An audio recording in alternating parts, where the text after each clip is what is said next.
Le premier acte de Satan sur notre terre, acte de tromperie et de mensonge, est déguisé de façon très subtile, se trouve dans le livre de la Genèse, où nous voyons l'ennemi spéculer, faire appel aux désirs les plus élevés, les plus purs d'une créature innocente, telle que Ève, et ainsi revêtir le but de ruine qu'il poursuit d'un bien apparent.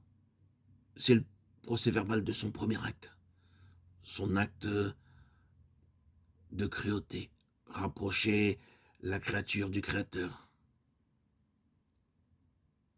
son acte mensonger.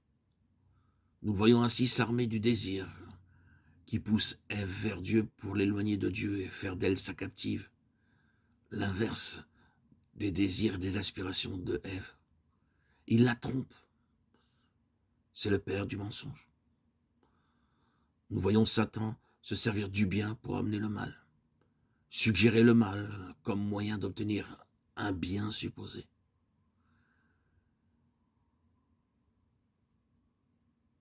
Prise au piège qui lui est dressé, Ève est aveuglée, séduite. Elle veut croître dans la connaissance et devenir semblable à Dieu. 1 Timothée 11, 14. Et elle chute.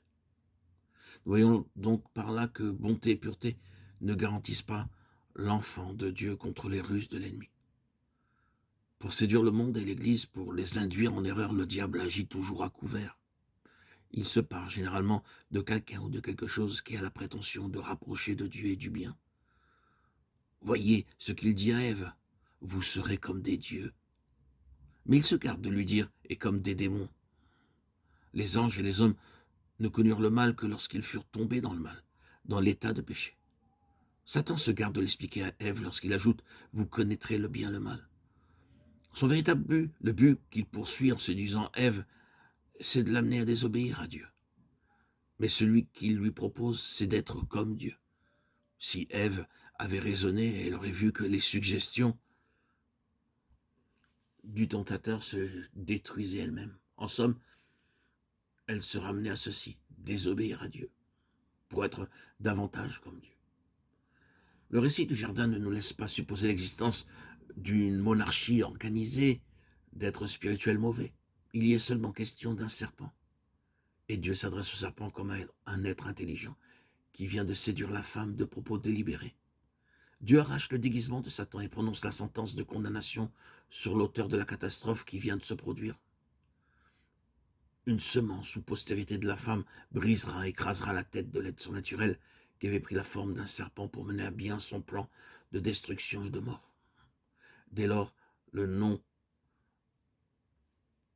de serpent s'attachera à lui et rappellera à travers les âges l'action qui met le comble à sa révolte contre le Créateur. La tentation et la séduction de la femme au jardin d'Éden qui entraîne la destruction et la ruine de la race humaine. Satan triomphe, mais Dieu domine. La victime devient le moyen dont Dieu se servira pour la venue d'un conquérant, d'un vainqueur qui détruira les œuvres du diable et nettoiera les cieux et la terre de toute trace de sa présence et de son action. Le serpent est maudit, et en réalité sa victime est bénie, puisqu'elle devient l'instrument dont Dieu se servira pour donner à l'humanité perdue un sauveur, qui triomphera du diable et de sa postérité. Grâce à la postérité promise, une nouvelle race s'élèvera, qui sera l'ennemi du serpent et de sa postérité jusqu'à la fin des temps, à cause de cette inimitié mise par Dieu entre elle et la postérité du serpent. Depuis l'histoire des siècles et l'histoire de la guerre qui se poursuit entre l'une et l'autre, la sainte postérité de la femme, Christ et ses rachetés, et celle du diable.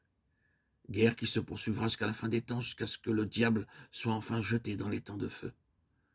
Jean 8, 44, 1 Jean 3, 10.